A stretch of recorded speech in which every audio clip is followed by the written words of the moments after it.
Hi, Dean. Hello, Janelle. How's it going? Good. How are you? I'm good. Hear you were traveling. Oh, you mean to Miami? That's what I hear. Were you? Yeah. I was there last week, Monday through Saturday, which is, I think, too long to go until you get there, and then you kind of don't want to leave. I don't know. I don't know if everyone has that. It's not my experience now. Yeah. I get the fuck out as soon as I could.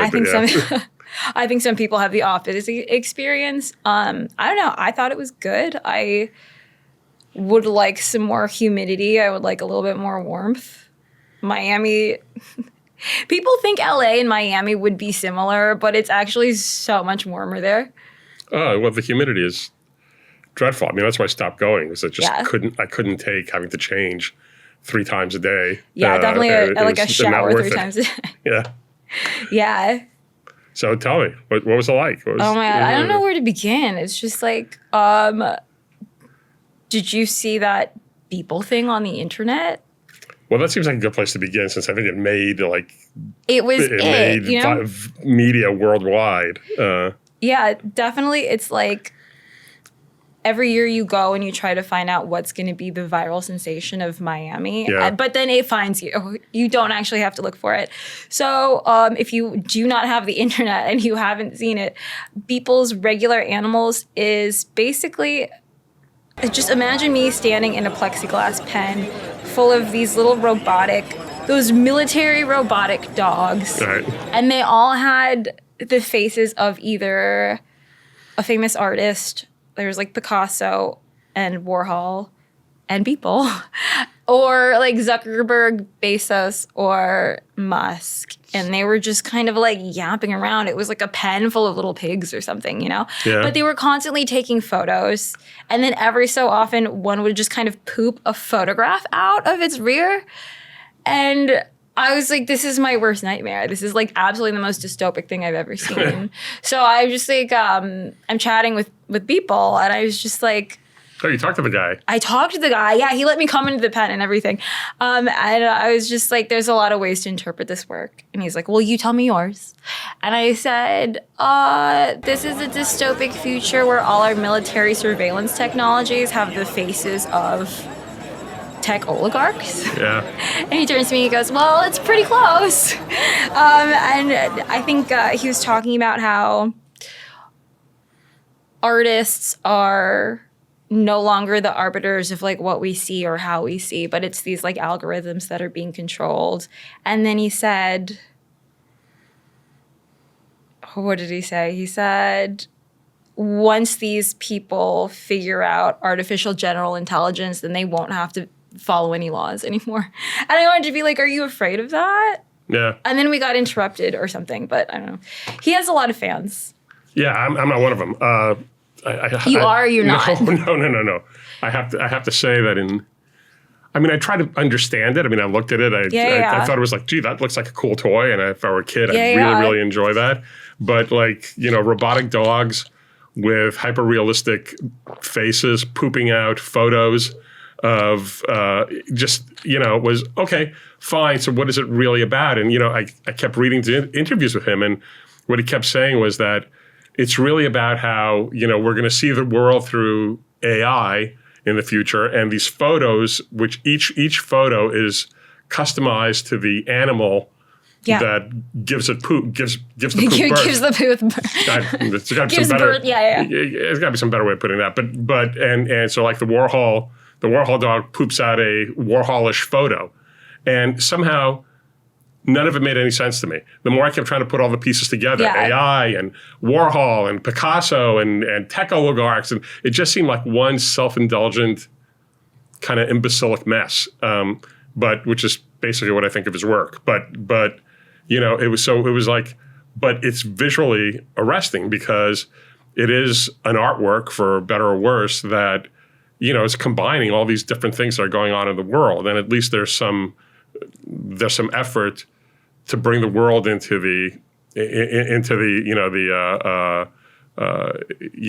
art fair. So I'm all sort of for using contemporary material. So I applauded for that, but I have to say it makes zero sense, and I can't imagine that anybody gets any real aesthetic pleasure out of it other than like, oh, wow, hey, cool, man. Oh, fucking robotic dogs. That's really cool. Yeah.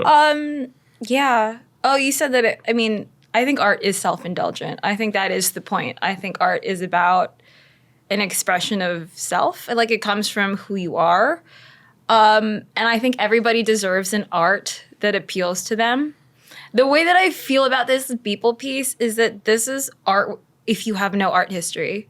Like, the way that he was talking about it, I talked to a couple of kind of tech dudes, I won't call them bros, on this thing, because Art Basel has this new sector called 010. And it's solely for, like, let's say digital and high-tech art. Like, they even had a James Turrell in it, which I think just so that they could have, like, a spectrum of, like a bar of respectability to it, or familiarity at least. And everything they told me, I was like, wow, you would love these conceptual artists from the 1960s that you've never heard of. It was just like these gestures. Like, the way I think of, like, the art that's coming out of the tech industry right now is they are in their cave tracing their hands on the wall for the first time. It's like the beginning stages of art history for these people. And I think if you live with no aesthetic, if you think the Cybertruck is a beautiful car, then this is the art for you. And I think everybody, like, deserves to have that kind of experience of just recognition or elation. I applaud that. And I think you're right. Of course, everybody does deserve to have whatever aesthetic experience they can generate. I guess I just question whether this is really an aesthetic experience to begin with. I mean, I think the hand on the wall, which is probably the first form of human art making ever, really sort of is an attempt to engage with some other consciousness. Some other person is seeing that hand on a wall. It's not just a self-indulgent gesture. It's a gesture of taking the self and putting it into the world. And so, and I don't want to get Beeple involved in this conversation, saying that doesn't feel like what that is to me. And Silicon Valley has been, legendarily not friendly to art in many, many ways. Very, very little collecting goes on.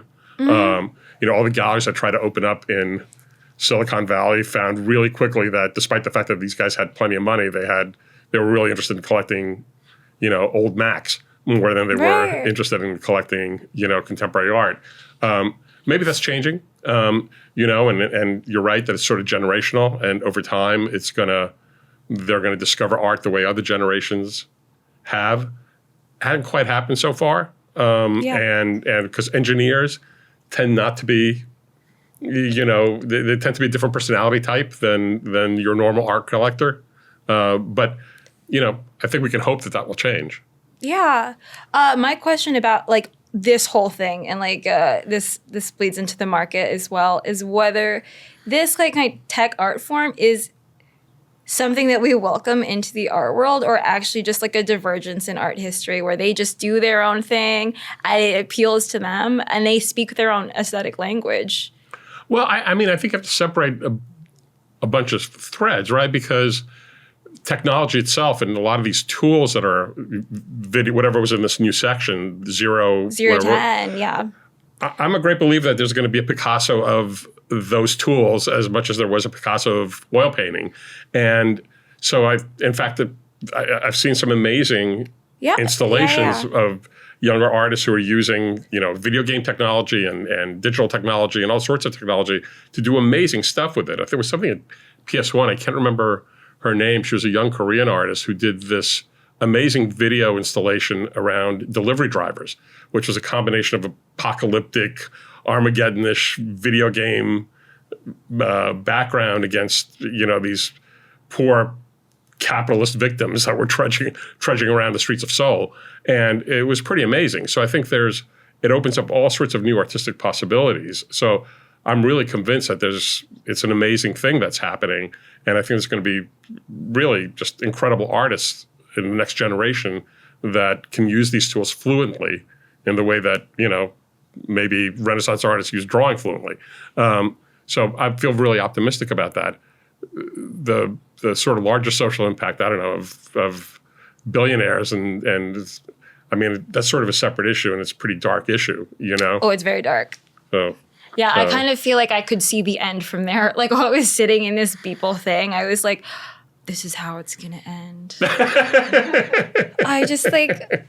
I'm going to get eaten by robot dogs with I mean, not eaten by robot dogs. That's military surveillance technology. That is actually what they're sending out into the fields and, like, drone striking people. Do you know what I mean? Like, and the fact that there's surveillance technology embedded in it, that it's constantly taking photographs, it's like, that's real. That is how it's used. I feel like we should be a little bit more alarmed. I'm also like, is this some weird military soft power thing he's doing where we're like, oh, this is fine, this is friendly, like, and we start accepting this technology in our lives? I don't want to go down that rabbit hole because that always that's a bummer. So I don't know. But we can be bummed. I just, I just don't, I think attributing too much social criticism to the piece is probably wrong, because I don't know what Warhol and Jeff Bezos that was like have in common with each other. Okay, I would edit. If I was his editor, I'd be like, let's take these 10 things and make them 5. Exactly. Yeah, I think that would have helped. Let's keep that down. Good note. There's an amazing work of art, and I always get their names wrong, so I won't say them, but it's 2 Chinese artists. Sun Yuan Peng Yu. Oh my God. It's like, so they have a thing called Old People's Home. I may be saying that wrong too. No, 2007, Google it. It's incredible. It is that idea, but it's like, oh, it's created by someone who understands poetry and like has like some kind of has looked at a painting, you know? Yeah. Well, that was all. They were all kind of like maquettes or puppets of world leaders that were in wheelchairs that were basically just banging into each other randomly, like like in a carnival ride, and it was pretty amazing. Have you seen it? Only on video. I mean, I was actually friends with them. No way. I took them around here when they were here and did an installation at the Hammer, and they're amazing artists. They did one of at the Guggenheim. They did this incredible installation. Can't remember the name of it, but it was this machine that kept life-size machine that kept leaking oil, kept leaking its own lifeblood, and it leaked into this puddle in front of it, and it would keep trying to scrape the oil back into itself so it could keep going. Yeah. And each time it, left a little bit of oil out there. So over time, it would just die. Yeah. So, and it was amazing. That was the viral work of Venice. Yeah, they're incredible artists, and they've had their own struggles. But I actually think they may be visiting Los Angeles sometime soon. Oh, maybe let's have them on the pod. Yeah, okay. Well, it might be a language thing, but but anyway, I do remember that. That's a really good call. That is that. That was a work of art. Yeah, that was a work of art. That was a work of art. Yeah.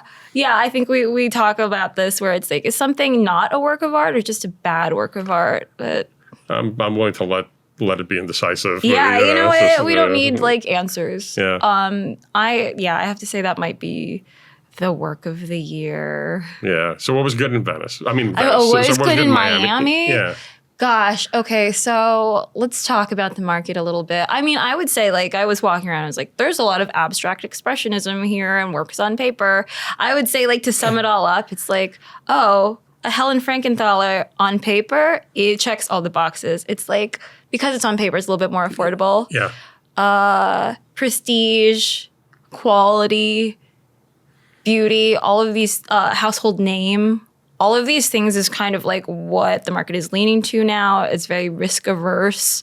Definitely the inclusion of 0-10 is trying to invite some more speculative energy back into the mix, which is kind of missing. But other than that, I think everything is becoming what it was before. And by before, I mean before the market was insane.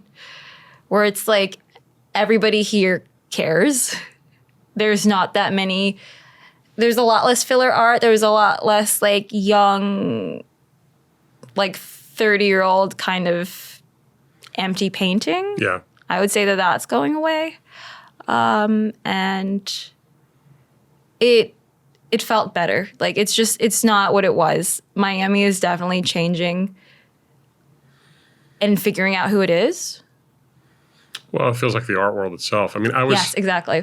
I was there at the first one of these, and in whatever year that was, 2001, and there was, such incredible energy around the art that was being made in that moment. It was definitely not it was not a historical moment, for better or worse, and there was incredible energy among the galleries, and that energy has waned over the years, and I think there are larger social reasons why that's the case right now. I mean, but it's, from what I heard from friends also, I don't know if you had, sounds like that's pretty much the same experience.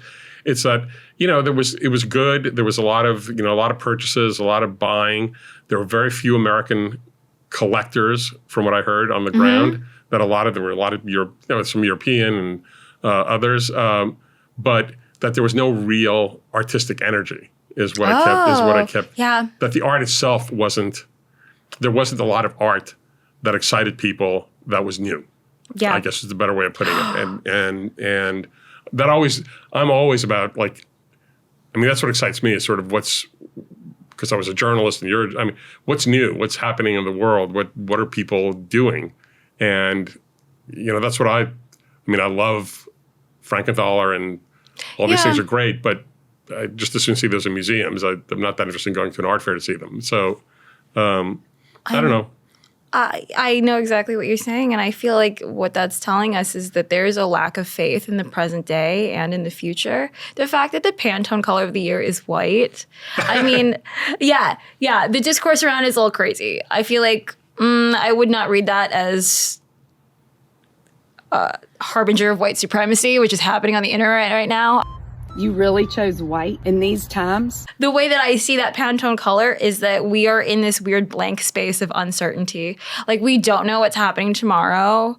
Potentially, it is actually what Beeple is showing us, but it's like a lack of faith. It's a lack of investment in untested or experimental things. Like, that actually was the most experimental thing on the floor, which, I actually don't want to knock Beeple. I do think he's a legitimate artist, even if it's not my taste. But we need people to be doing things and to support young artists doing things, And that's part of the problem. It's like a whole ecosystem of missing pieces. And that's why there's nothing exciting there. It's like, can you name a movie or a TV show that you saw this year that was exciting, or that was legitimately good? I think we're having a crisis right now. Well, when people don't feel good about the future, they turn to the past and to anchor them. And there's good and bad things about that. I mean, part of that, if you look at that as a sort of a meta trend, part of the effect of that meta trend is that people are rediscovering artists that were left out of the canon or ignored for, forever. I mean, so part of this kind of rediscovery, the industrial rediscovery complex that you and I talk about, there's a legitimate... Shout out to Julia Halperin. We have to credit her for that. Exactly, yeah. And there's a positive aspect to it. I think so. But, you kind of turn it over on its side, and there's also the negative aspect, which is that we're really refusing to face the unknown of the future in a courageous way. And this kind of reliance on, when you look at work, it's not an accident that so much of the work that has garnered attention over the last year was sort of surrealism and colorful paintings and all this kind of stuff, all of which are really, some of which are good, some of which are bad, but all of which really fall under the nostalgia, right? At some level, fall under the nostalgia banner.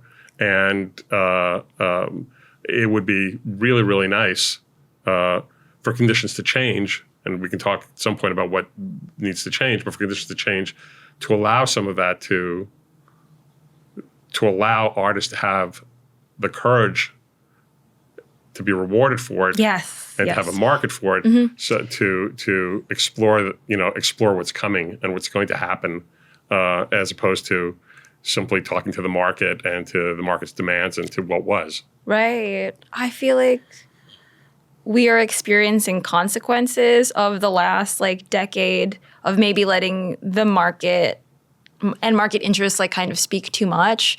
And the consequences of that is we're being sent to relearn history.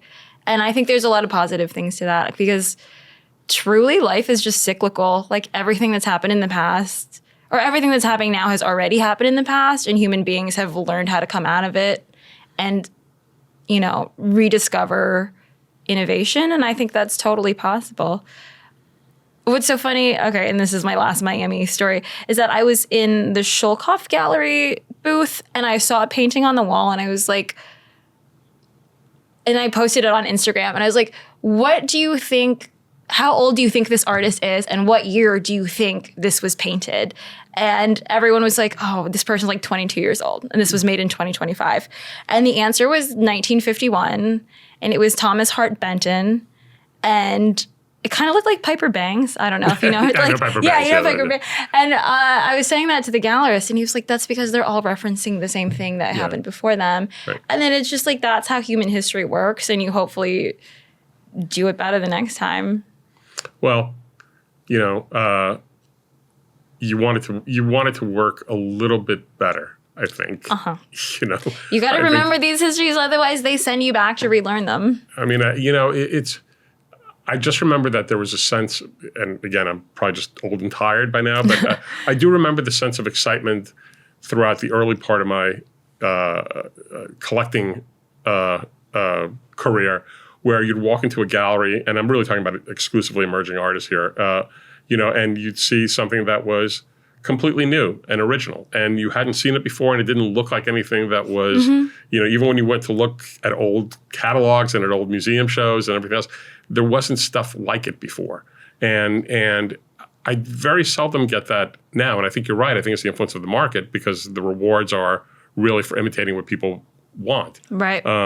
So, you know, I guess the market pullback, and we can argue whether it's happening or not, which we'll probably talk about at the end, but the market pullback really creates new opportunities as well. And for stuff to kind of rise up out of the ashes.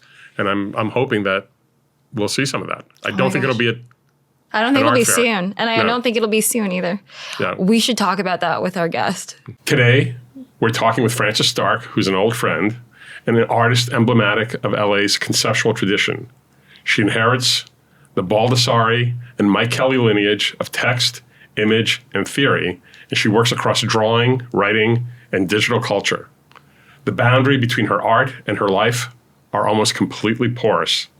Today, as you're going to hear.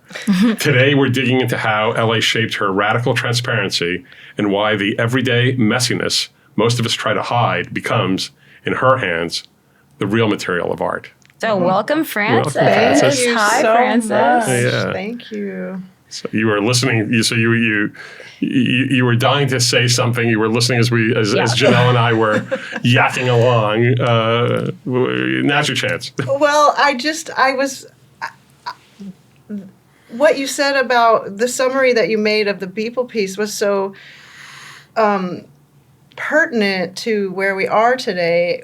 And I was, when you described it as, now I can't remember exactly how you said it, but it was essentially about the algorithm and the oligarchs sort of replacing the artist in a way. And one of the questions you guys kind of like posed to me ahead of time was about what are the things that you think changed the art world in 2025. And I honestly was like, I have no idea, but I thought the only honest answer would be the algorithm. And so I was super kind of excited to hear you describe it in those terms, but also to the point, you know, of these kind of the characters in that battle, that Mark Zuckerberg was one of them. And if one of the things in my kind of long time, you know, functioning around here in Los Angeles was that I was in this kind of big debacle at USC, and I wanted to just quickly say that the sort of catchphrase of the main player in the kind of coup of our department was "the future of art is Mark Zuckerberg." So, well, let's talk about it. We are here. I think a lot of people don't know that episode about at USC, and maybe it's worth I haven't elaborating. Yeah. You want to recount it a little bit? Yeah, I mean, it's funny because it's 10 years on now, And I used to be obsessed with it. And anyway, I actually would get reprimanded, like at the gala or something, like, Frances, don't you go near Jimmy Iovine. You were a professor at USC. Yeah, so you were teaching at Roski, right? I actually had tenure, and they were essentially, courting Apple for years to get involved in their undergraduate program because they wanted to merge engineering and art. So on the engineering point, but the school wasn't really that high quality. But when Apple made the unprecedented move of absorbing Beats, I think that opened a door, and so they went in that direction. And when Rochelle Steiner was the dean, and she kind of came from the art world. She's the one who did the Olafur Eliasson on the Brooklyn Bridge, blah, blah, blah. So she was like an art world person that had replaced the long-term dean. She was fired suddenly, and they had an interim dean that they put in place who was not an art person. She wasn't conversant with contemporary art or art history. She was from the music world. She taught in the music department, but she was the daughter of the head of Universal Pictures. And Universal also owns Interscope. Anyway, she was sort of put in place to kind of like get, to sort of serve the board so that they could essentially use the art school for something more relevant in their eyes, because we were just some kind of like backwater idea, even though we weren't. But it's neither here nor there. I'm not saying, we were like the greatest thing ever and then they came and ruined it. It was really just these kind of really large scale forces, because I think that the board wanted a Silicon Beach thing to happen on the inner corridor of Los Angeles that would run to the eastern to through San Gabriel. These are big. They're all developers. Yeah. It's a big thing.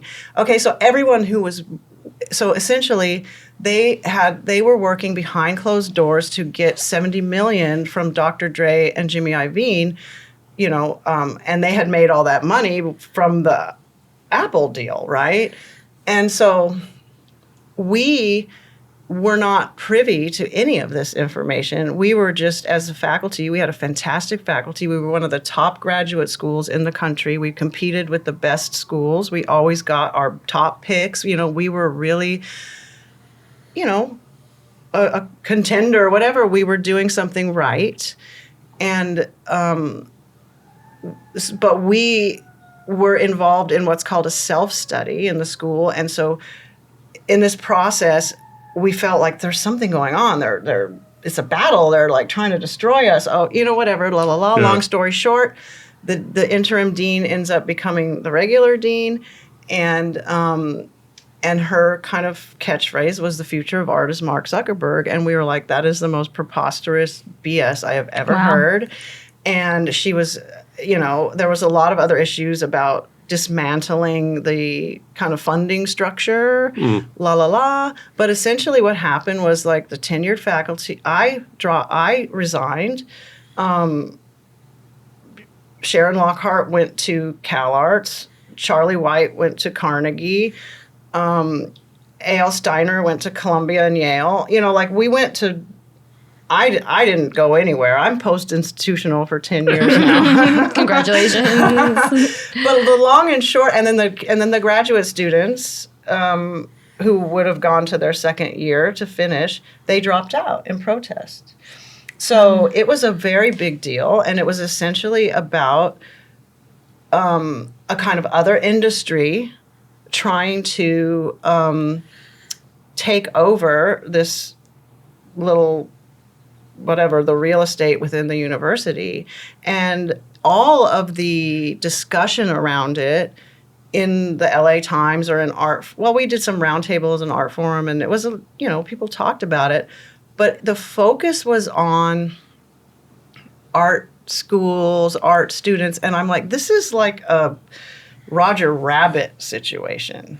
And nobody was thoughtful or reflective enough to consider that the music people were trying to do, this was all when we're curating, they were trying to kind of come back from the Napster reality. It was an industry shift, and so for the Beats people, because then what happened was, okay, you had on the cover of Wired magazine Dr. Dre and Jimmy Iovine, and it says the new professors. So this was all when disruption was like the big thing. Remember, Jill Lepore wrote this fantastic essay or piece, I can't remember, about disruption being innovation and all this stuff. So they came up with this idea of the School of Business Innovation. Now I can't even remember what it was, but it was some totally ridiculous thing.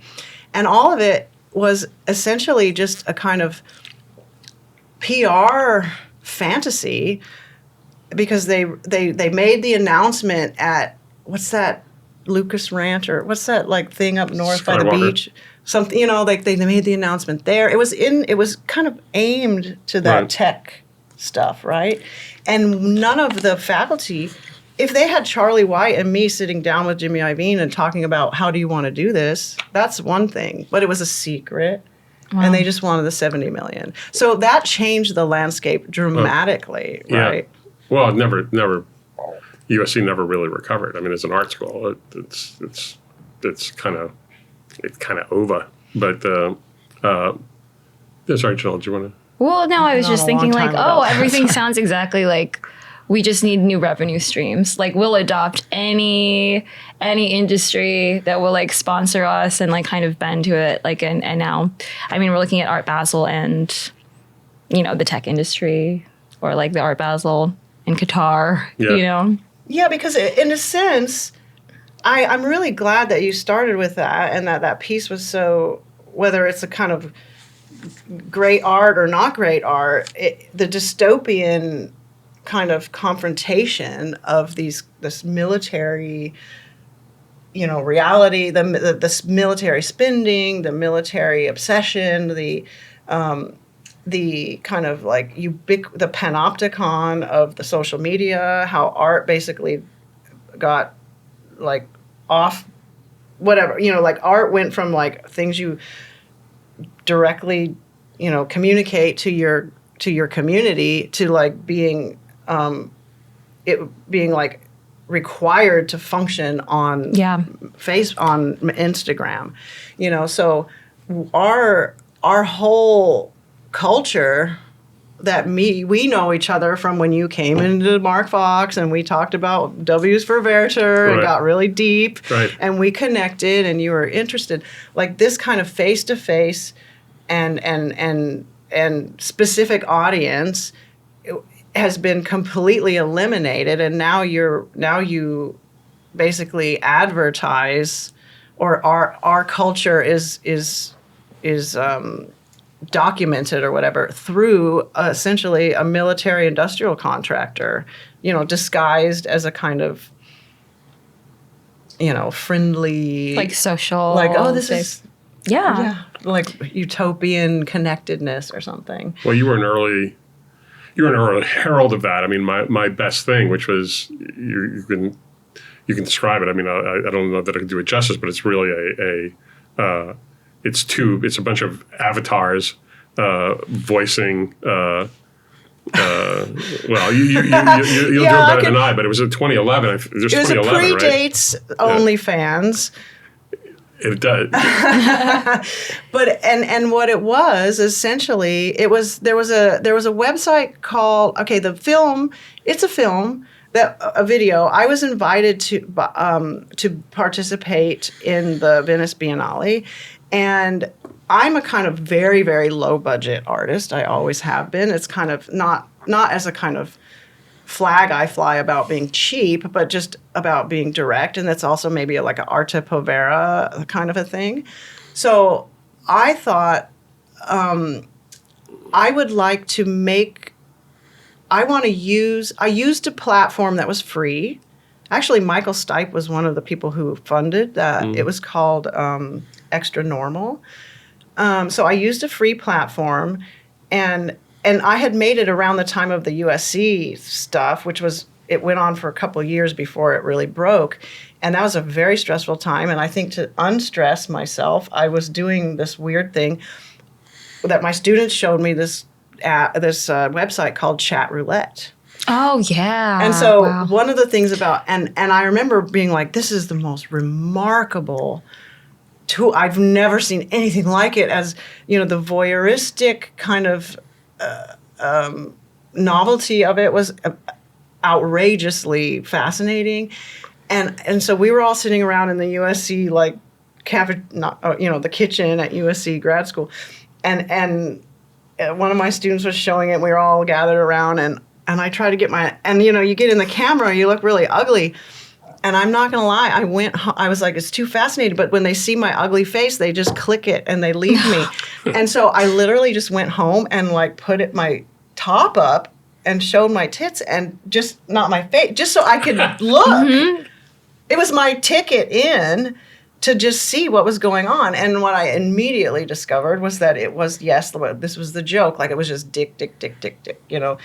So it was this kind of like free, like a kind of, it was like now straight people get to go cruising or something, you know. It was like a kind of wild thing. Mm-hmm. So anyway, I had gotten that kind of launched me into like another reality. And this was not about monetizing anything. It was just about connecting with a complete stranger based on pure visual stuff. And it became, I mean, you could do it normally and talk about whatever you want to talk about, but for some reason I was like completely like sucked into the sexual part of it.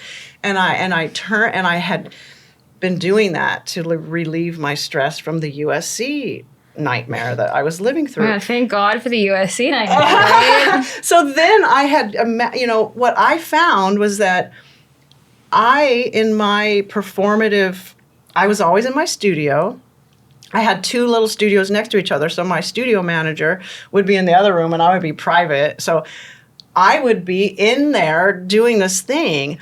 And it was a little bit like, oh my God, I always forget her name. She's such a remarkable painter. You know, she painted the guy with the afro and the hairy chest, the photorealistic painter from the 70s. I'm blanking on her name. Mm-hmm. But anyway, it was like I had like naked men in my studio, and instead of painting them, I was like engaging them. And I never acted like, oh, I'm some like kinky, sexy weirdo. I'm a professor at an art school, and I'm an artist, and this is my studio. And I was just totally being myself. And I would have these incredible, because you can only kind of do the masturbatory like exchange for so long, and then there would be the little chit chat, and the chit chat was incredible. And I would sort of develop. What happened was I initially would meet people on Chatroulette, then you would like go over to Skype, right? So then Skype keeps all the records, right? So I had these records, and I was like, as it went on and on, I was like, there's a story here. And then when I was invited to the Biennale, I was like, I want to tell this story. So I isolated two different people that I had been, having ongoing kind of, abstract relations with. These weren't people that I was like trying to be their long distance girlfriend. This was just like a weird space that you could go hard into some other thing, and you knew it wasn't going to have any repercussions in the world. So there was one guy who was like an anarchist who was like got beaten by police and then kind of disappeared. And he was very, very funny. And then there was another guy who was the son of a very famous filmmaker by chance. And I had mistaken the one for the other. So it was a kind of crazy story about that. So there's the first, and they're little Playmobil figures. And they have, the first two are like Adam and Eve. They have fig leaves. Mm-hmm. And then the second story, next guy, he has like tighty-whitey. So it's like after the fall.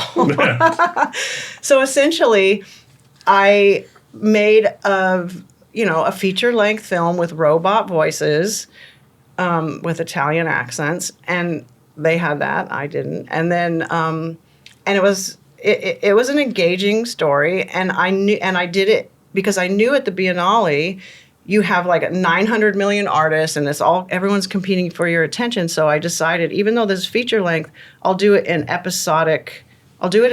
I think there were 11, and I had like a theme song. And that was also around the time that everyone was like binge watching The Wire or those kinds of things. So you get like hooked on whatever the tune is. So I did that, and that was a big hit. And then one of the guys, actually, he's in the art world now. Yep. Is he making art? Mm-hmm. No kidding. Is he doing well? I don't know.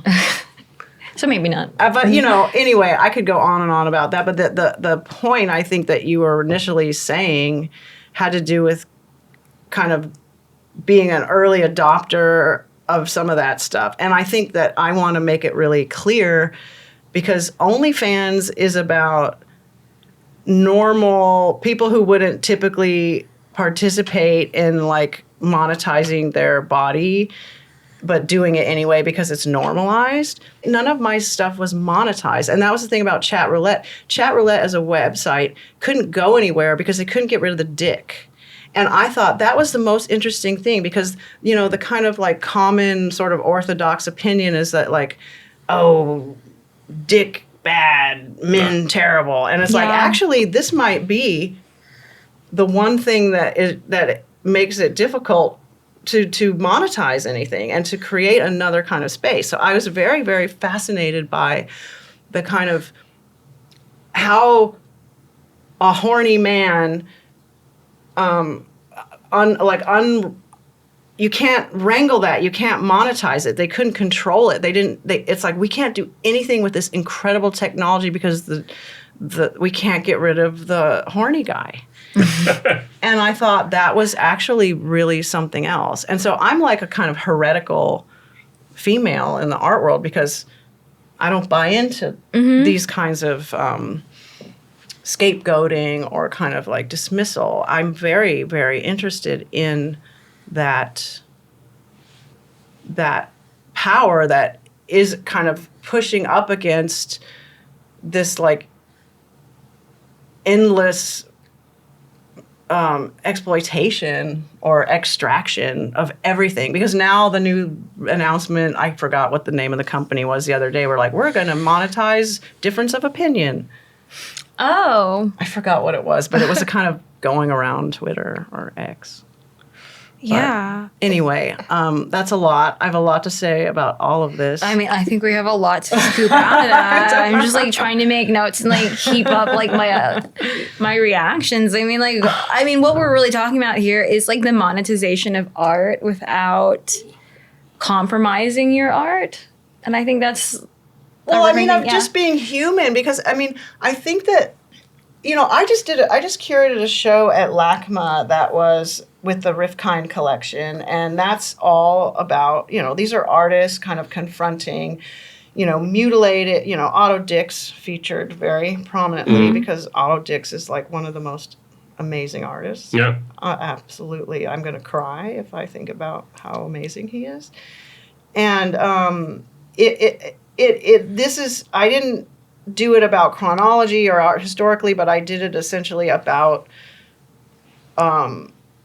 men and women coming together, having babies, the babies then going out into the field and then like dying. It was essentially about a kind of machinery of like of death through war. And then the famous, or I don't know if it's famous, but there was an Otto Dix one of a reconstructed face. Yeah.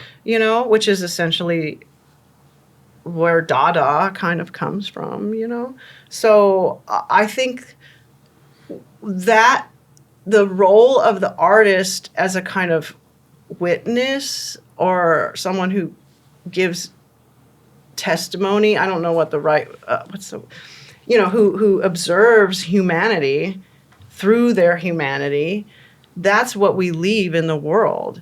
And what the tech thing, it's like, or the crypto or whatever, it's like they don't recognize the value, the added value of art. They recognize the financial instrumentalization of art, but they don't recognize the human value of art, Yeah. which is what when we talk about aesthetic experience, we're not talking about aesthetic as like art students use it as like style. We're talking about a synthesis of meaning and form, you know?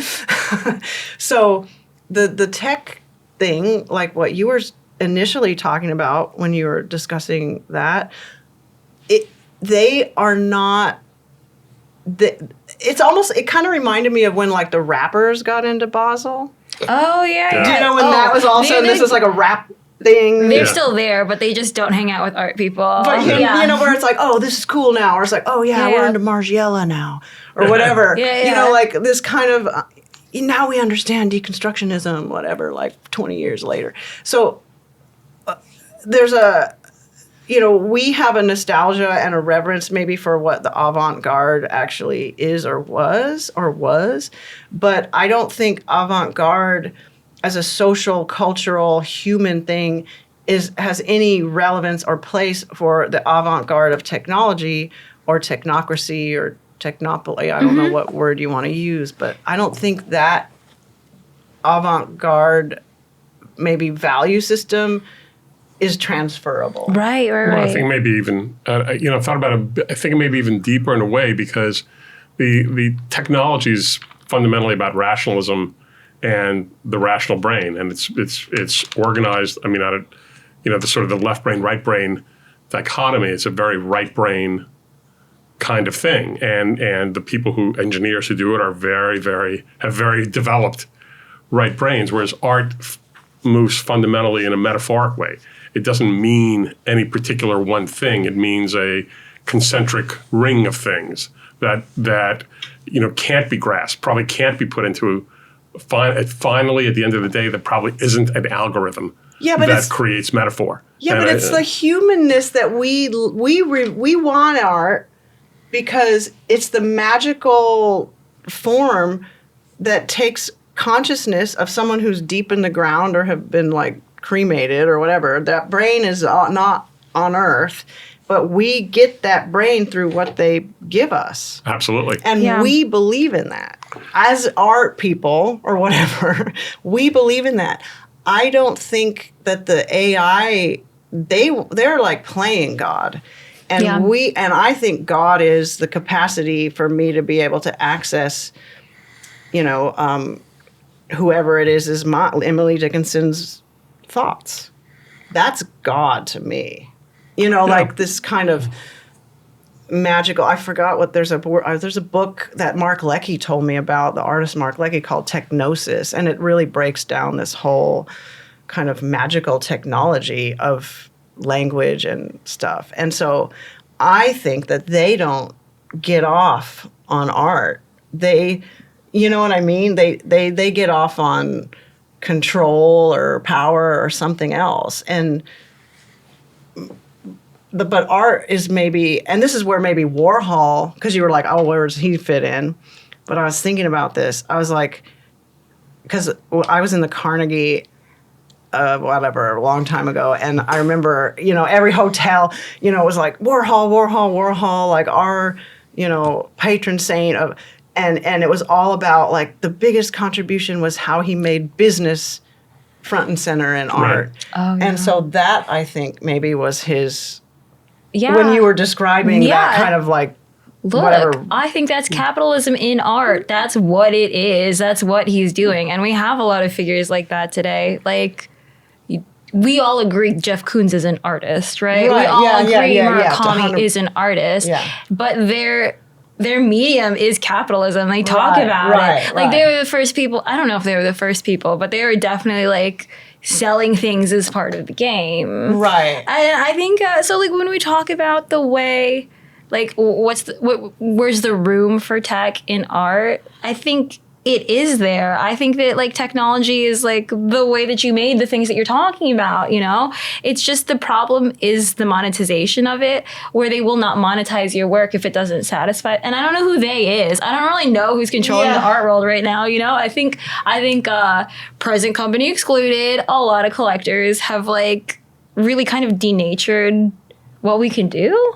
I don't know. I mean, I don't know either, but I think that it's like but what I think is really important to remember is that we have migrated a lot of our culture onto these platforms, and these are censoring platforms. These platforms are not benign at all. They're measuring, everything that Edward Snowden said, like they can see you when you're not, it's all real to like way worse than what we could even imagine. So the fact, and it's addictive and toxic, and everything. So as an artist who has now been forced to sell myself and represent myself through my telephone, and I was in that too because I did the whole telephone costume and all that stuff. Like, I am my phone now. Yeah. We're all our phones. Right? Yeah, that's going to be the headline to this. So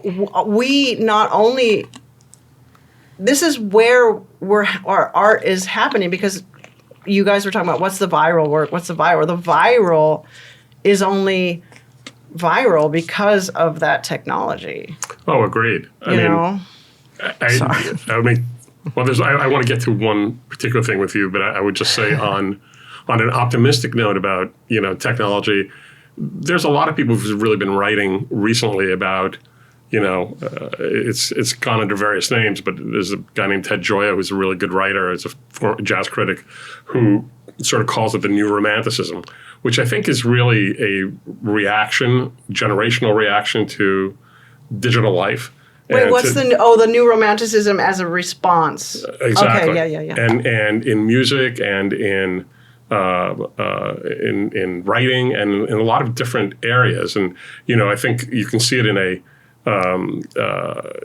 sort of in a Luddite form in people who are collecting LPs. I mean, there's an increasing. I can't tell you how many homes I've gone into recently that have stereo systems like the ones I used to have in my college dorm room, and I find that kind of amazing because they're 27 years old, but they're into stereophonic equipment. And I think this need, I don't think technology has obliterated the fundamental human needs that underlie it, and people's need for connection and for feeling connection with other humans. Having a digital friend is not the same as having a actual friend that you call up and you show up at their door when you're upset or who takes care of your cat, and that's just not the same thing. And I think that's going to grow, because I think the offering that the tech gods have put before us are really not very nutritious, not very substantive, and not in the end really serve their own ends, which are capital and capital accumulation, and not very much human ends. It doesn't mean that they couldn't serve human ends, because of course. Clearly they should, and it would enrich humanity endlessly if they did, but they don't. And in the absence of that, I think we all have a responsibility to try to find alternative pathways to connect. 100%. And you've done that. I mean, one of the things I've really admired about your work over the course of the decades is you've done that with every available tool that you can put your hands on. And you haven't just made pretty little paintings of landscapes, and I really I applaud you for that. Thank you. But the point of what I wanted to get to is because you've talked about making a living at art, and and what's happened to the art world, and you posted something recently that, I mean, speaking of virality, you went viral. For the first time. You want to talk about that a bit, or? Sure. Basically, I've been getting messages. I'm broke. I never made enough money to buy a house. I'm also broke. I'll just say that too. I mean, it's like singing sister. It's really like behind in the rent situation. And, but so I've been stressed and trying to work, because I have galleries. I have friends who don't have galleries. I have other people who really bit the dust, And I have galleries, but I'm not earning enough to sustain my studio situation. And my studio situation is modest. So in the scheme of things, okay? So I had been getting a lot of messages. I don't know if it's too gossipy to maybe I won't go there. No, I've been getting a lot of messages about that. One of the things let me back up. One of the things that I was going to do, because I knew I haven't, I did a career retrospective at the Hammer, and that was 10 years ago. And the only show I've had in Los Angeles since then was in Henry Taylor's studio. So I'm not getting a lot of play in my city, right? But I get a lot of love, and from the young to the old, whatever. And so one of the things I realized was like, I'm not getting my work out there. I'm not selling things. I need to come up with an alternate revenue stream.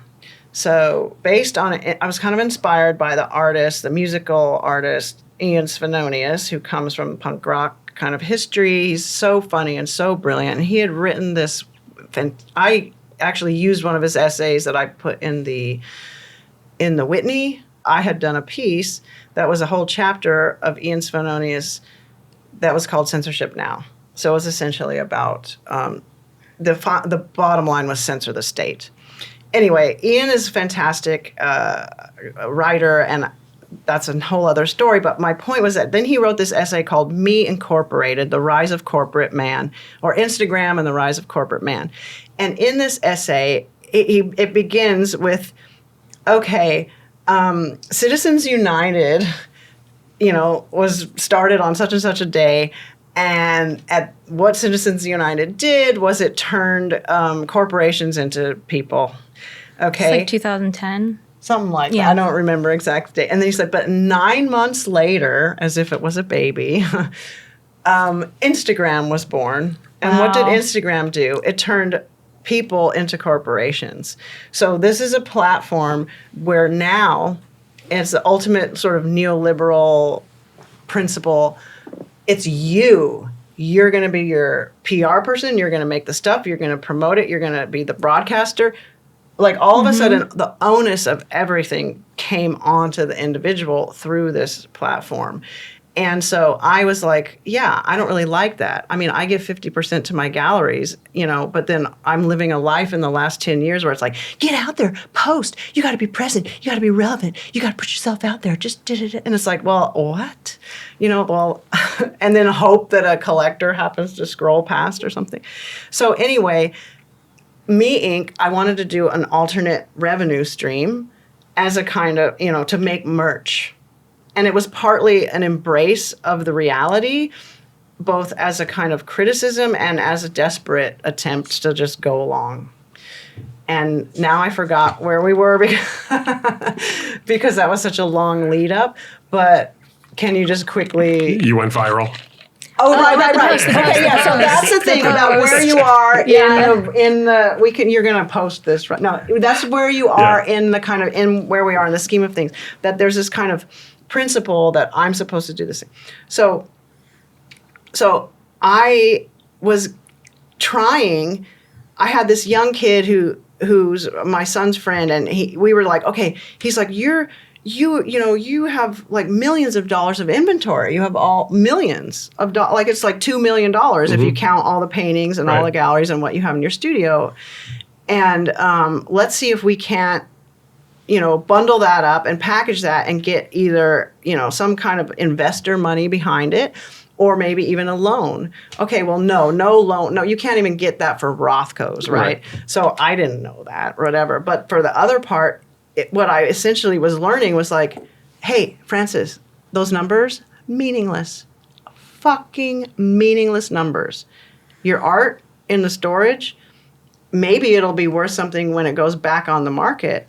But right now, it is just a board in a room, And so that was like a reality check. I mean, I always kind of known that. But somehow when you're like, I've put 35 years of my life doing these shows. I mean, whatever. I used to write for magazines. I have worked. My resume is very, very long, very, very involved. I have participated in so many things and made so much work, and a lot of it important. Yes. Not just, I make the same kind of thing over and over for 20 years in a row.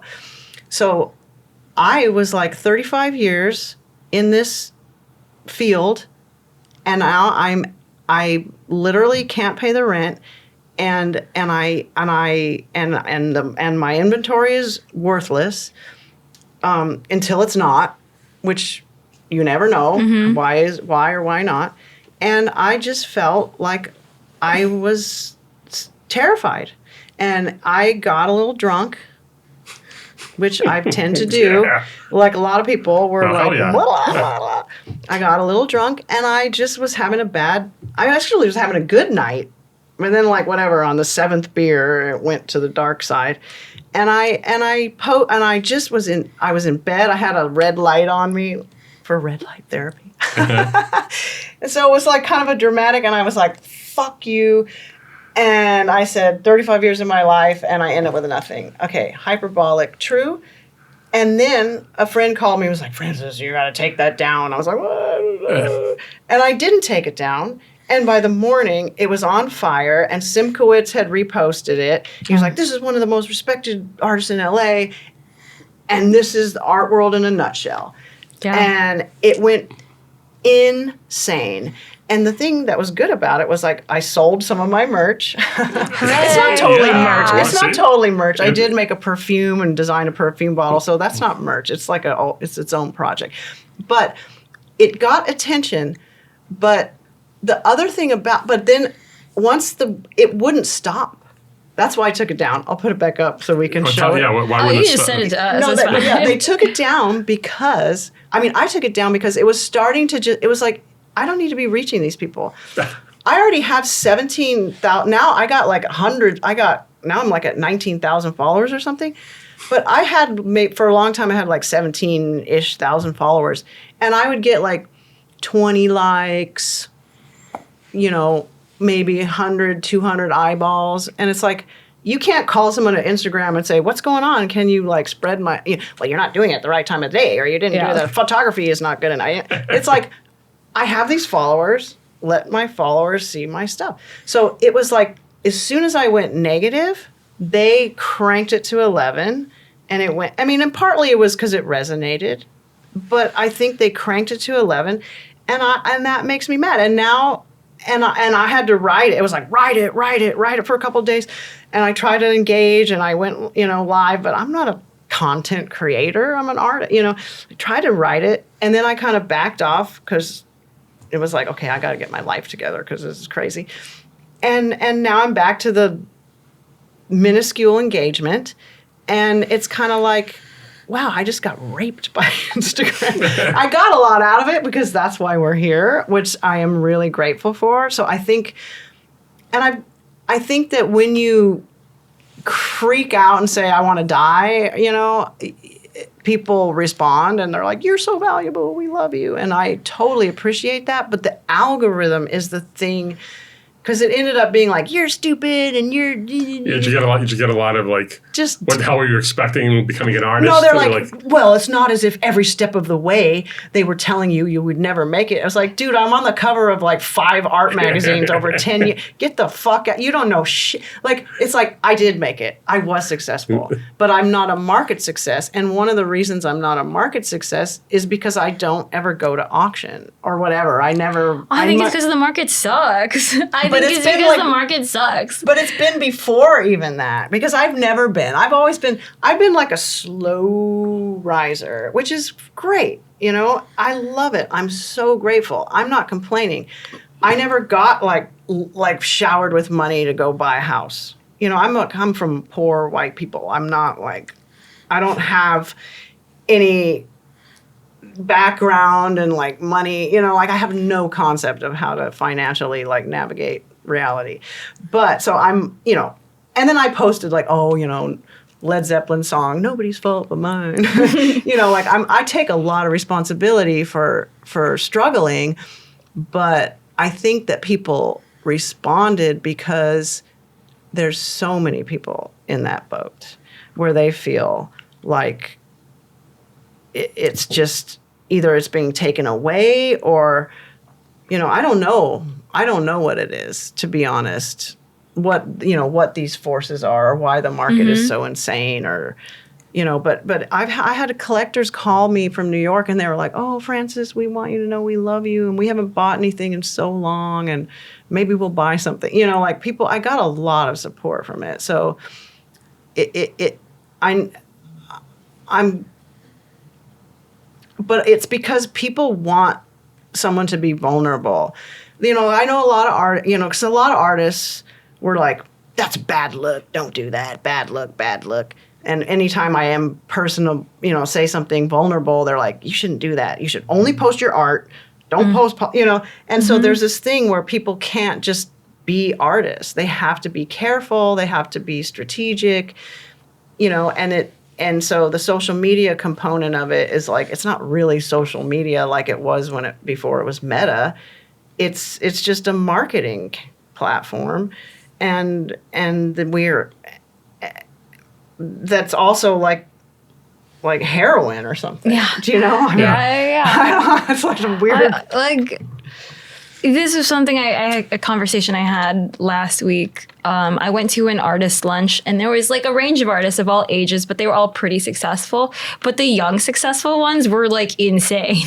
They were just like very business oriented and very they had their eyes on the prize. It was like I was talking to someone, and I just witnessed this conversation between two people, and it was like, "Oh, I heard you showed in the Albertina. How many pieces do you have in it? I have this many, blah, blah, blah. Oh, you're a journalist. Can I have your email?" Like, it was very that.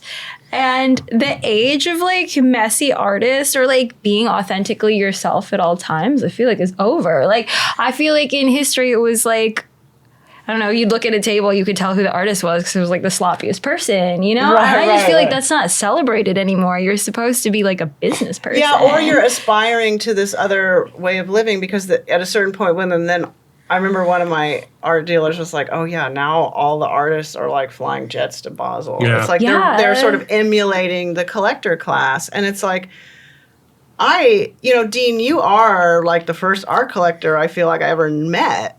In a way, I think. Yeah, it's probably true. And I was driving Sigmar Polka around at that time. Oh, I wish I would have known. I would have loved to have known him. God, what a... Yeah. There's the guy, that's the artist. That's what an artist was to me.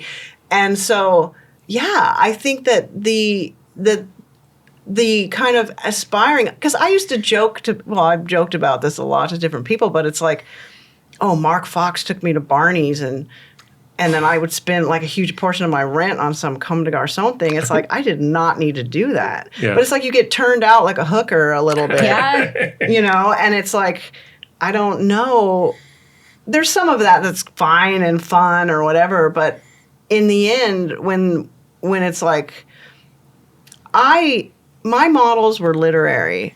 Emily Dickinson is like one of the greatest artists I ever experienced, or like we're talking about arte povera or conceptual art. This is stuff that is about the mind, about these kinds of things. So I'm not trying to be a celebrity or to, I call it success fetishism, which has only grown like so crazy. And now that's all I hear.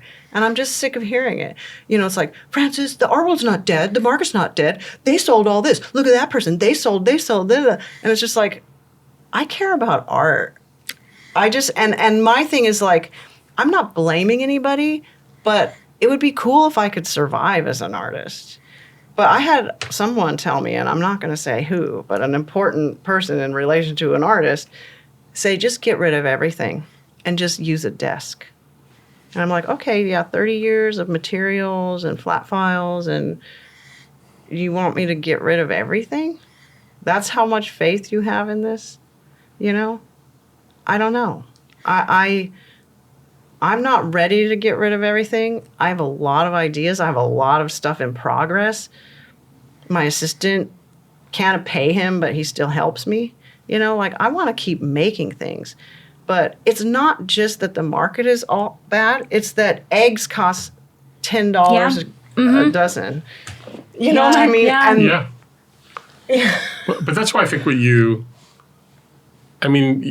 spoken the truth repeatedly again and again throughout the course of your career. And that's why I think I was sort of touched by the by the Instagram post because I felt it was actually consistent with your work in a way, as opposed to just the final throwing in of the towel. That it was, that you were speaking the truth about.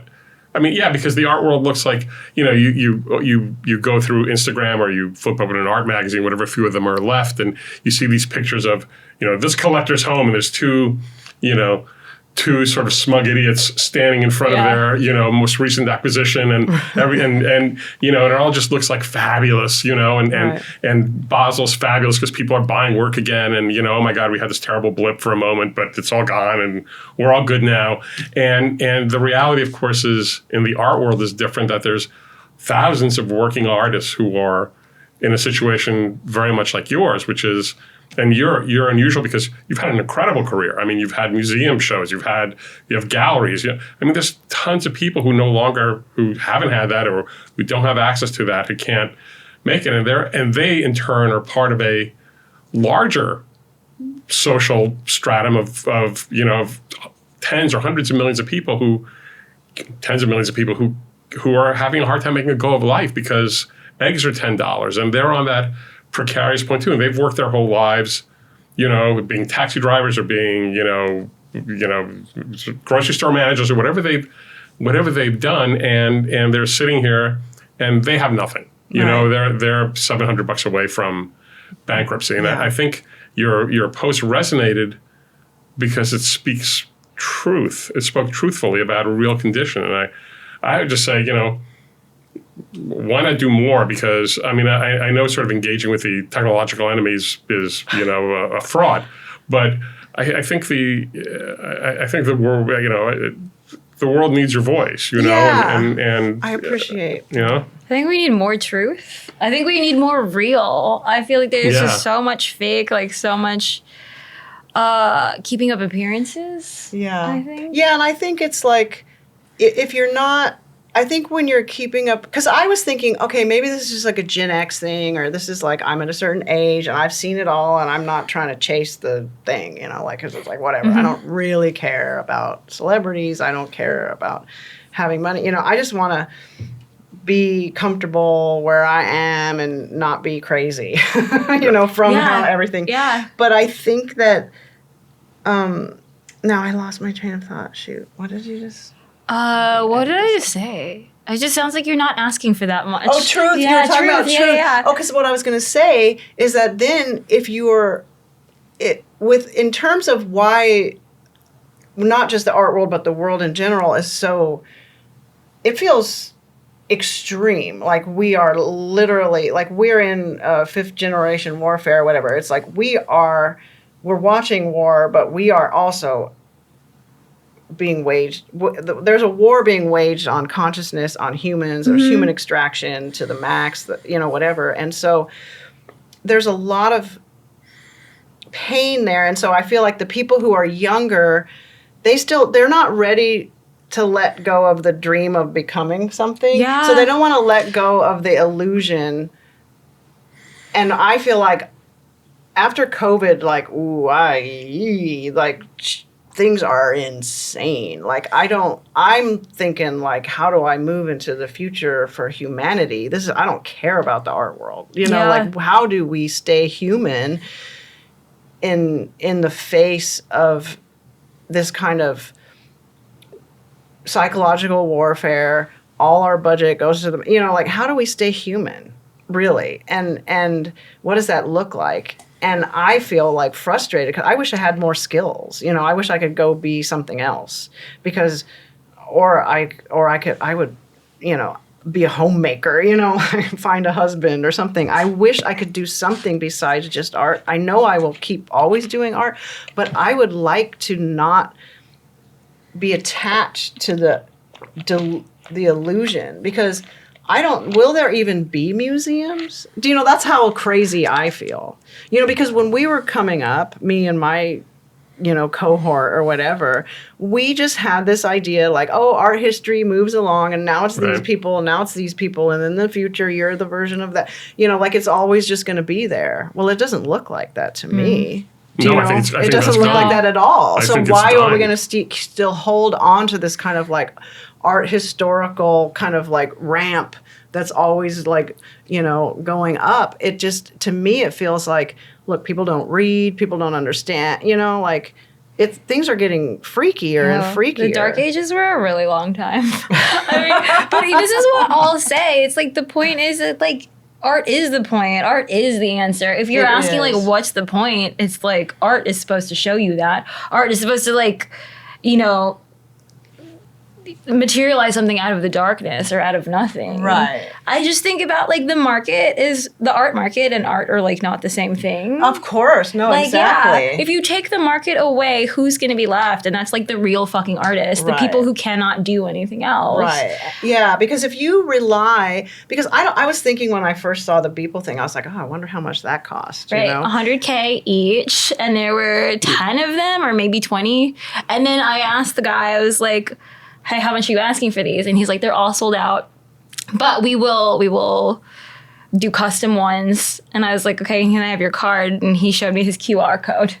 So that's where we live right now. That's where we are. But if you, because my thing is like I'm saying, it's like, it's not like, oh, I want to own 2 houses or even 1 house. I just don't want to be asked to do a show in a blue chip gallery and still be like freaking out how I'm going to pay my rent. Do you know what I mean? Right. So how am I supposed to do? And I've always managed to make something from nothing. That's kind of my thing. Mm-hmm. There is a bit of a bricoleur kind of approach. It is very arte povera in some aspects that you work with, banal material, or I've been more maybe stepping it up with the paintings and stuff, but that was also a conceptual angle. It wasn't just like, oh, I better make paintings now. Right. It was a conceptual angle because that was my way I could bring Ian Svenonius into the Whitney on paintings.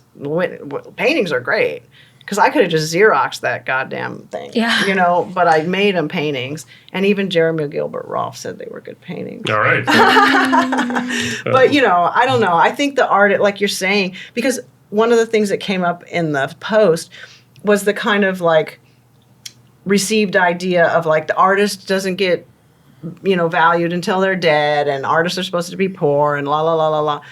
And that's a kind of like, oh, you're so stupid. Why would you think that? Like, haven't you ever seen Jordan Wolfson or whatever? Like, so it's like this, the sort of truism of the artist being a loner or being like someone who just does it no matter what is it's becoming more real. And I think, it's my responsibility to figure out how to survive and still be there, because I think it was Maurizio Cattelan who said like, oh, if no one ever asked me to do anything, I wouldn't make any art. So there is and I kind of quoted that in this one piece that I made out of a PowerPoint, where it was like, we are in the system, and every invitation produces the next iteration of what your body of work is. So your body of work is it's not like you're like Henry Darger alone, like doing some freaky shit, and then like we discover it and then put it on the museum walls. It's like we are working with this invitation system, and then, but I think that's another thing about just maturing and being around so long, is there's all these different phases of the market's good, it's bad, or whatever, where you're kind of trying, or I'm trying to kind of understand like, okay, I did produce a body of work out of being a kind of not insider, but a cool, being accepted in the scene or whatever. And as I become less important to anybody, I'm still me, and I still have all that work that still feels real, and that's going to evolve until I die. So what's that going to be like? And that's maybe part of maturing. But like you're saying, the young people, they're like pie in the sky. They think about the get rich quick kind of scheme thing, a little bit. Well, I think that's going to be ending slowly, but I think we're already seeing it ends for everybody. Yeah. It's like, I think that's right. everything, it doesn't end for everybody. Let me say it's just like the first roller coaster. It's like, this is the easiest one and it's the fastest, like in your career, in your trajectory, right? Like the beginning energy is like the most energy. It's like, wow, everything is going to be so great. And then you have that dip, and you have that dip no matter what you're doing, no matter who you are. There is no ascent that is forever, right? You're going to have a dip, and then you might come up again. Right. But that going up again is actually harder than the first time. Yeah, and because you need, the thing is you if things cost money to produce, if you want stretcher bars that aren't, something from Blick or whatever, they're not cheap. No. And you go to the stretcher bar guy and they're so busy they can't hire enough people. People are obviously selling things. And I'm over here going, well, I'm not. Okay. But I actually had a low rise. I never blew up. I might have had like a moment, I was on the cover of Art Forum in like 1996, but I wasn't making any money. I wasn't doing it. It was because Dennis Cooper believed in me and thought I was interesting. So I think that, I think that market support, or even, because now also we don't even have criticism. We don't have, right. And we're all so tired of everything being just some BS PR, and it used to be that the gallery was the PR thing. And I always thought like a Walter Hopps model is the ideal, where you're, as someone who represents an artist, you're kind of like opening that artist up to people. And it's not just that artist, but opening up the book of history, like opening up the story of life or whatever with people, and they're into it because it's so special and there's nothing else like it. It's a Bugatti is not, Agnes Martin. I mean, that's different. Maybe Agnes Martin doesn't mean Agnes Martin anymore. I don't know, but you know what I'm saying, that the story, as the press gets more ridiculous or is totally altered by, how we're evolving or devolving, then this kind of attached value of like, this person's important, or this, or, oh, you got these articles. It's like, that's meaningless. It's only about the performance, Like, I mean, oh, sorry, go ahead. No, I was just going to say,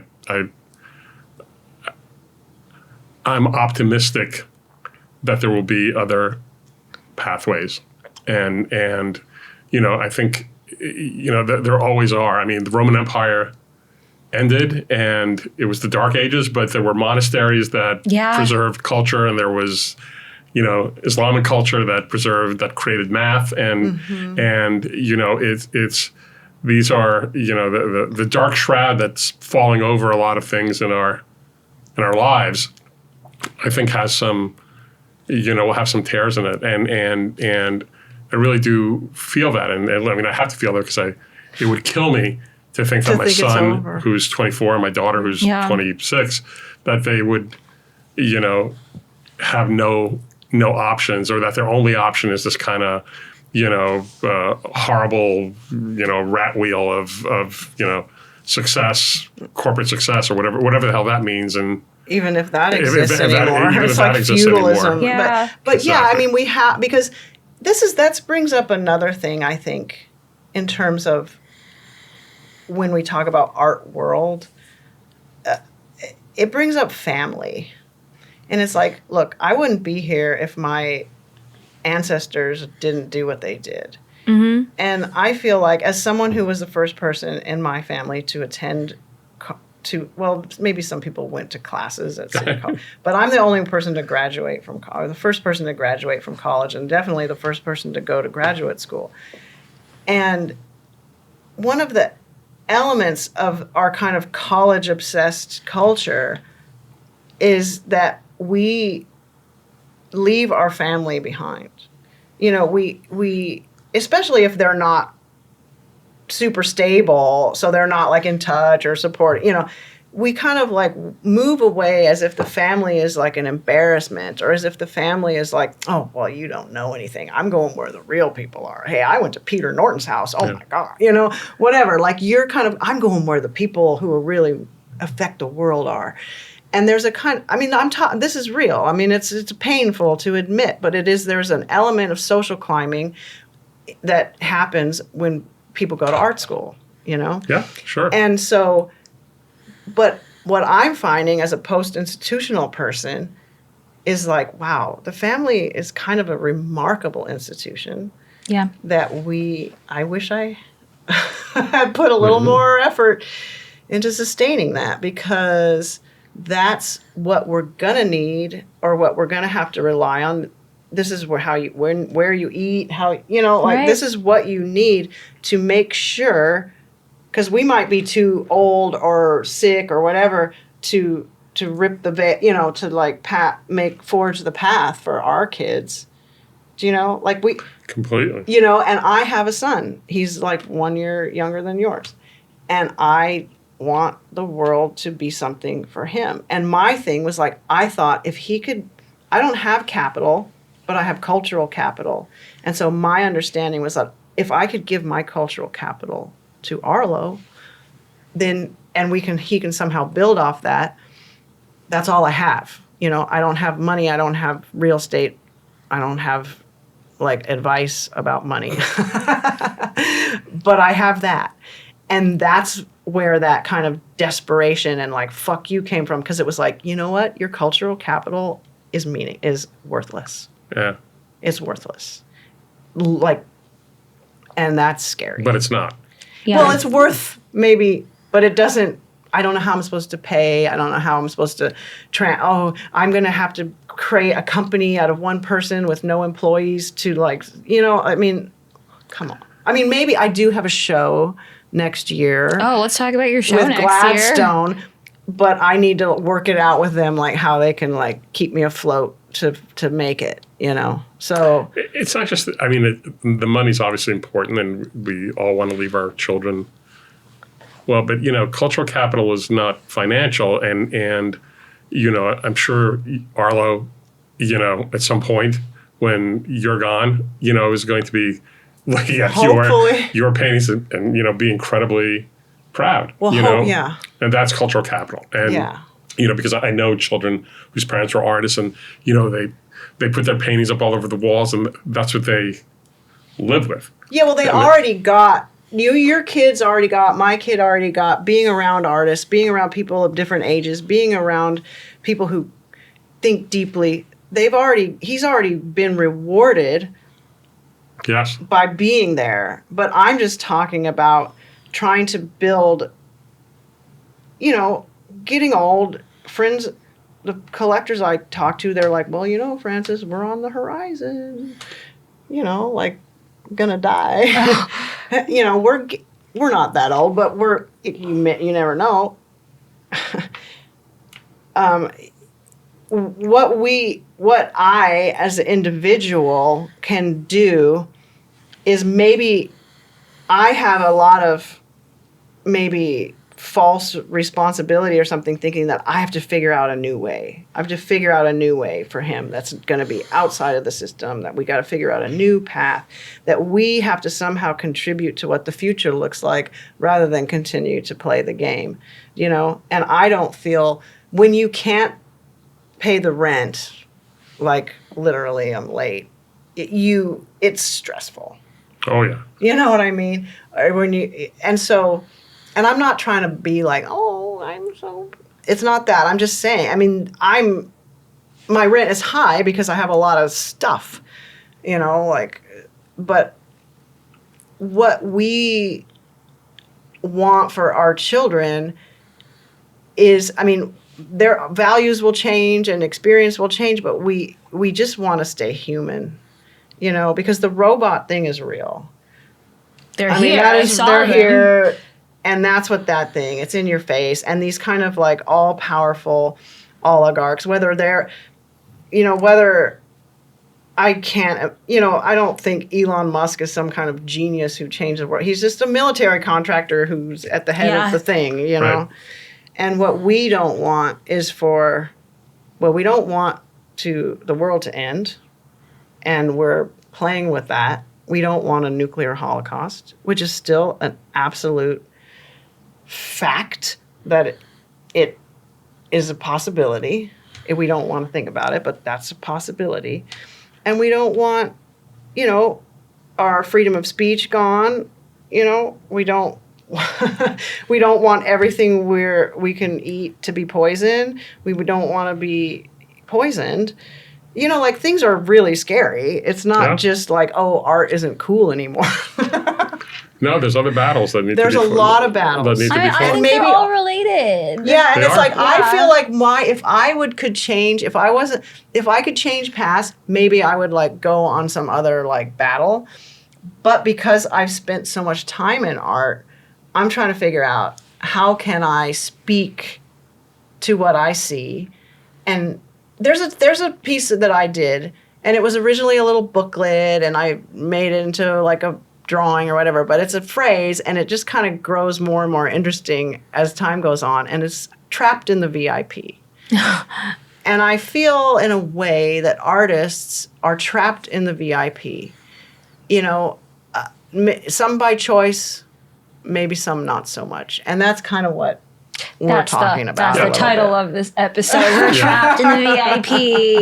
We don't have a lot of time. Oh my Yes, we don't have a lot of time. So awesome. Is there a thing that we can say that's like positive? I'm just but Team's being, I'm positive, I'm optimistic. No, I think I think we're positive because we're sitting here right now saying this, and I think there's people who, I don't know. I think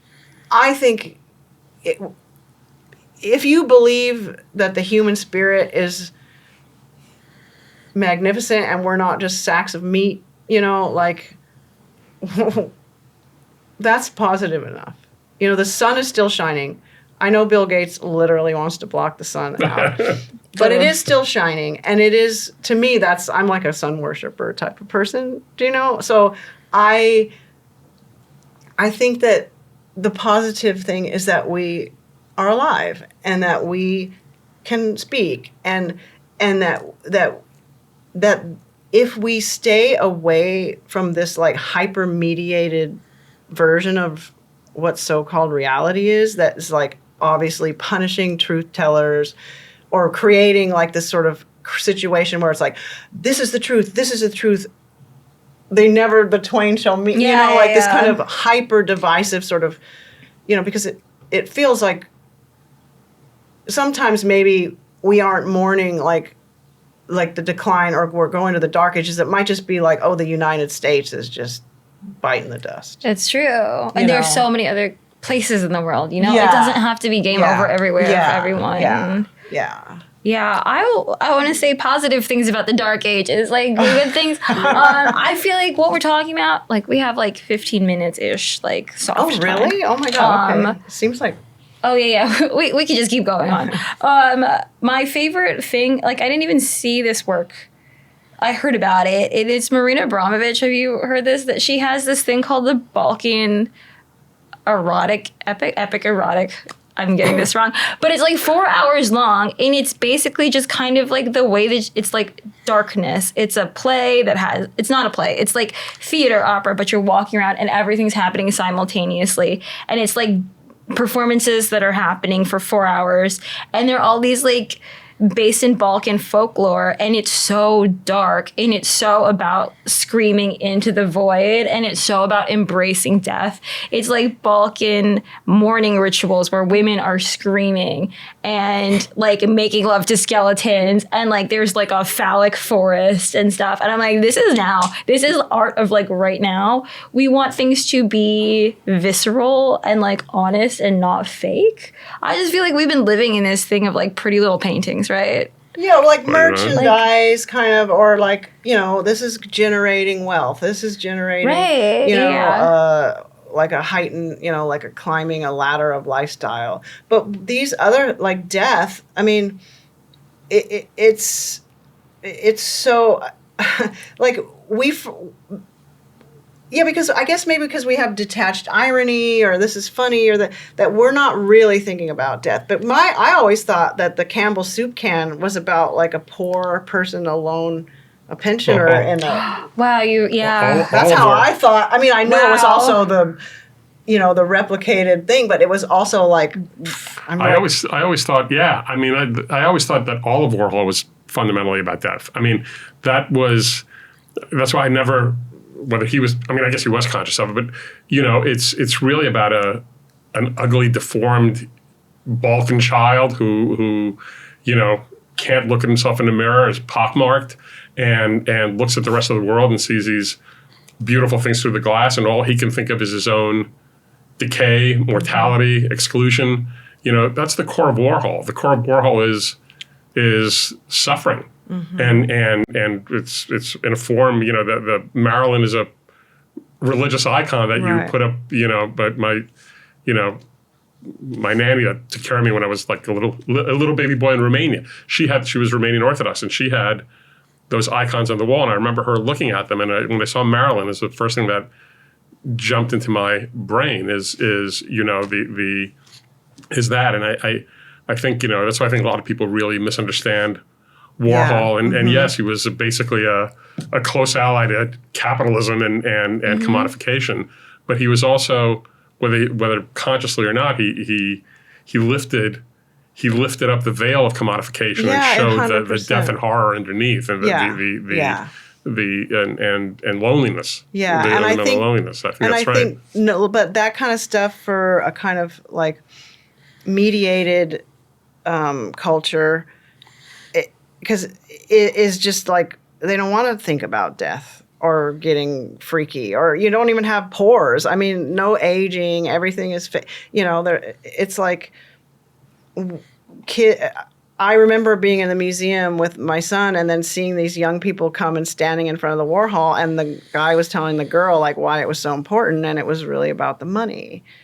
This is important because it's so expensive, and and it's like. No.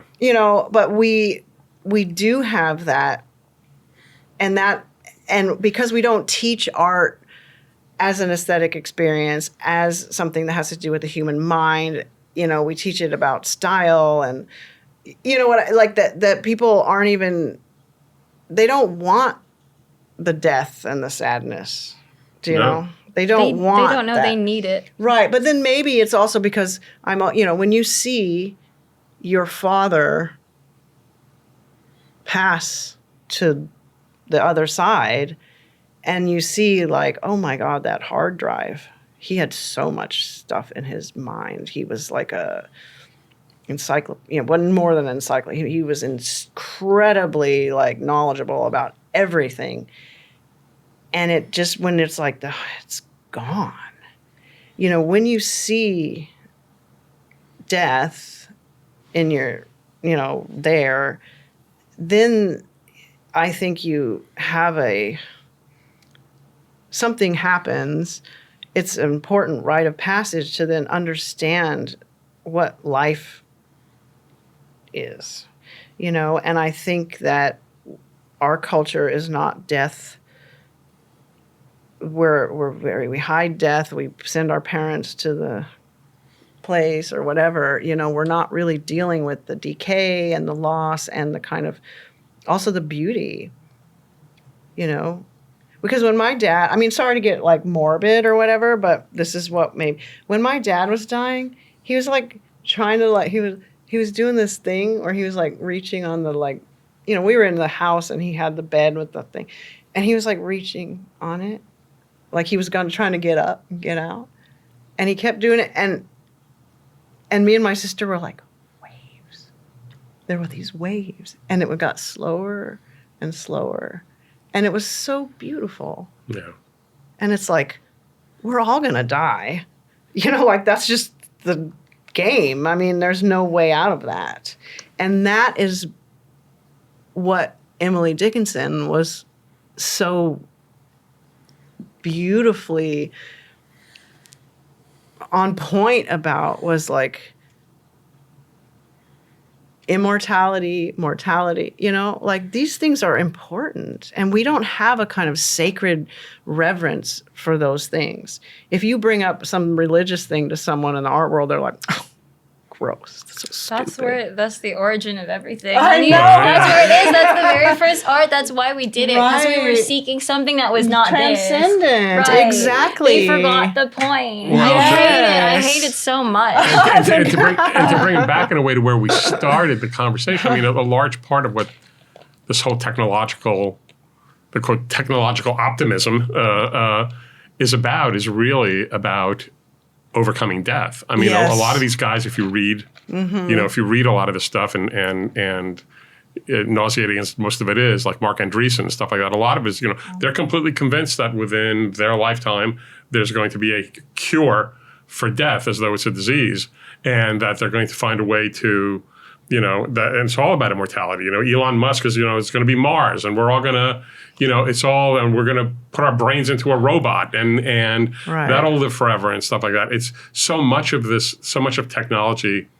itself is really about overcoming. In fact, I think I remember there was a writer named Jacques Ellul, Christian philosophical writer in the 1960s, who wrote about technology as exactly that. That it was, I think that it was dealing with, that it was basically a fear of death that led to this kind of technological optimism that Americans particularly seem to have. Right. Interesting. I don't know if I'm remembering the right guy or not, but I think it's related. I think all these machines and all this clean plastic and all the whole aesthetic of it and shiny Macs and everything it's an aesthetic against decay. Yeah. And but what we got was an estrangement. Like, it's an estrangement from life. Yeah. Do you know what I mean?